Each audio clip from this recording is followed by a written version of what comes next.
Hello ladies and gentlemen, my name is Keegan and welcome back to the channel and another Supercoach video just for you. So I showed you my pre-season team a couple of weeks ago, the team that I was looking to be probably putting in this upcoming season to start off with, obviously pending pre-season injuries, AFLX and the JLT series, all the pre-season stuff. But what I've actually done today is I've sort of looked through reports and all that. I've picked and the prices of people in Supercoach, and I've picked out a defense, and then the other ones are going to be I'm going to do an episode of midfields, an episode of rucks, an episode of forwards, of some players that you might think are a rough chance, some players that might become good, because it's not all about picking the right superstars for Supercoach. The people that do really well are usually the people that pick the sort of more slightly underpriced players and get on them early and then watch them take off and make big scores so they make money. So it's all about picking those right sort of players. So I've picked 6 players that could, now they could also bomb completely, but they could see decent play and could see roles in their team that see them get some decent scores for you. So I've picked 6 players in the backline. I've picked, I think, about four sort of mid to high prices, 1 mid-priced, and then 3 rookie-priced players that you might want to have a look at in this upcoming season in the defense. Without any further ado, let's get in and have a look at the 6 players that I've picked, and I'll give you a reason why I've picked these players. As you can see, the interface of Supercoach is now new. If you have a look at it, it looks really nice. It's sort of very, very clear. It doesn't, to be fair, it doesn't look all that different, but I actually really like it. It looks very clean. I can enter my team name here, whatever I want to do. So obviously this, because it's a new Supercoach season, I've actually got to pick my proper team. I haven't done that yet, obviously. But for this series, I'm going to just show you these 6 players. Now, you've probably read all the names now, and you're probably sighing or face-palming or however you feel about the 6 players I'm going to have a chat to you about now. But here's 6 players that I think might be worth a look at. Might not pick, but maybe definitely worth a look at. Cade Simpson's the first one. Old man Simpson. He's been there forever and a day at Carlton.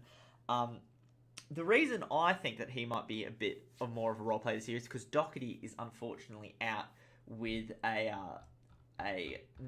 year of season-ending injury. So if you're looking here, Doherty is the highest rated defender, and he's highest rated defender by nearly $70,000.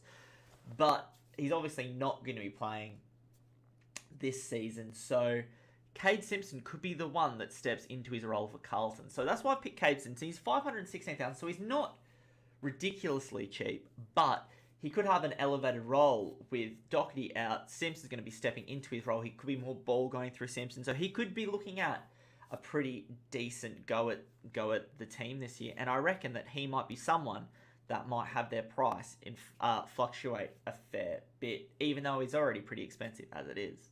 All right, working along the line, we've got Kay Kolajasny. Now, if I think back to the first year, and as a Gold Coast supporter, you'll know I follow Kay Kolajasny probably closer than a lot of people. The first year he was at, his rookie year, he was an absolutely amazing player. He was great mark, great kick. He's not overly quick, but he could read the play so well in defence, and he could take an intercepting mark, and he could definitely offload it very well. The last couple of years, he's dealt with injury, he's had viral infections, he's had all that. That's the past 2 years. This is now I think this is his 4th year in the league. So at this point, I reckon he's ready to take off. Stuart Dew's come out and said that of all the people, he's starting to improve really, really well. Cade's starting to get his tank back a bit, and he could possibly see some time on the wing, according to Stuart Dew, which would be great because he's in the defensive line for Supercoach. But if he's playing up on the wing, he's going to be connecting the forward and back line. And Gold Coast midfield options aren't amazing, so you could see a lot of the ball getting directed through Cade Kolajasny, and he is a lethal kick. So he's not going to be turning the ball over too much. So that means that he'll be putting up some pretty decent totals. So if you want to look at a bit of a roughie that's a bit awkwardly priced, Cade Kolajasny could be that person. I would suggest see how he gets on in the JLT series to see where he plays and if he's playing full minutes. I expect him to, but maybe one to keep an eye out on. Over to Heath Shaw.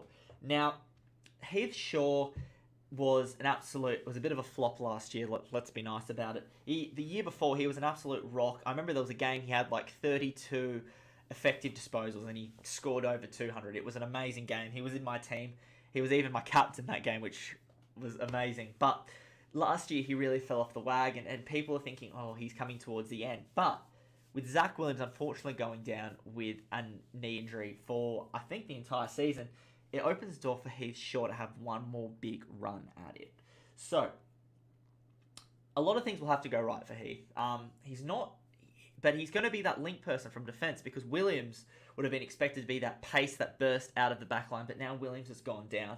A lot more of the ball I can see him being directed through Heath Shaw. So a space has opened up for him to be a more central part of that GWS defence, and I think that he could be a decent person to look at now with that injury.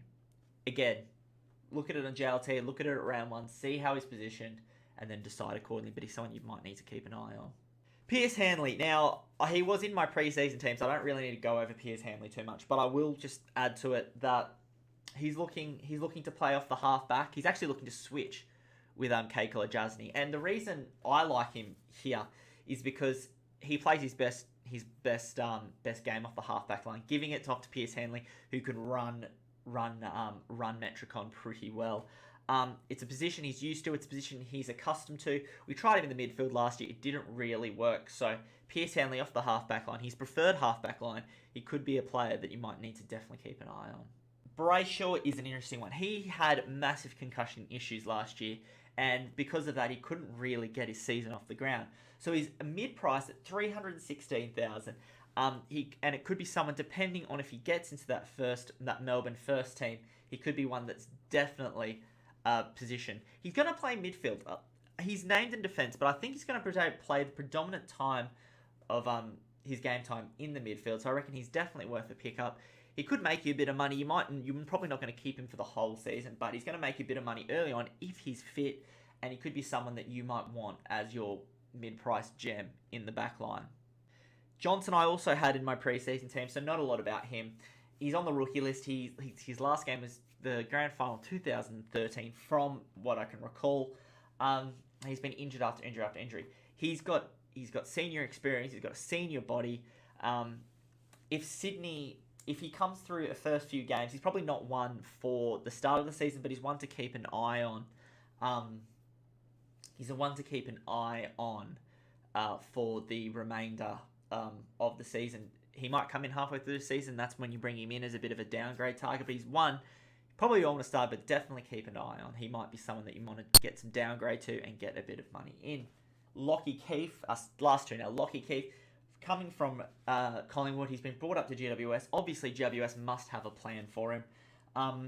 With Mumford going out, meaning they're going to have to move their ruck spots around a bit. Lockie Keefe could possibly find himself as a backup ruckman, but I reckon he's going to be finding his way in defence. And I reckon if GWS brought him there for a reason, they must think have a role ready for him. And at $123,000, he could be someone you might want to think about, as he could be a good money maker early on.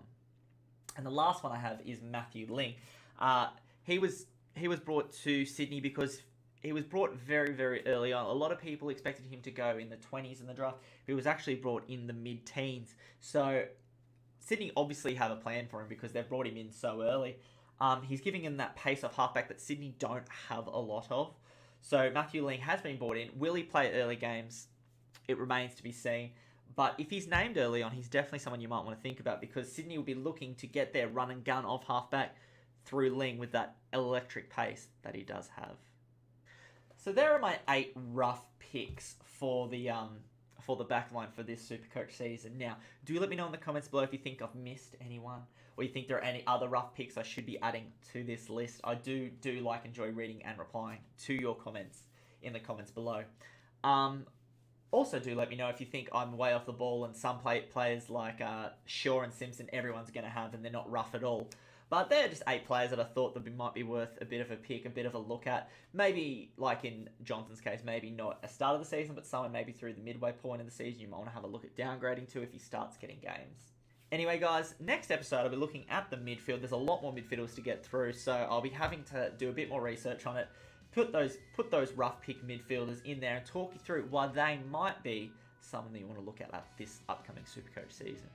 Make sure, as always, make sure you do like this video and subscribe so you don't miss any of the videos on this channel. I look forward to seeing you again soon. Thank you for watching, guys. Have a good one, and I'll see you later.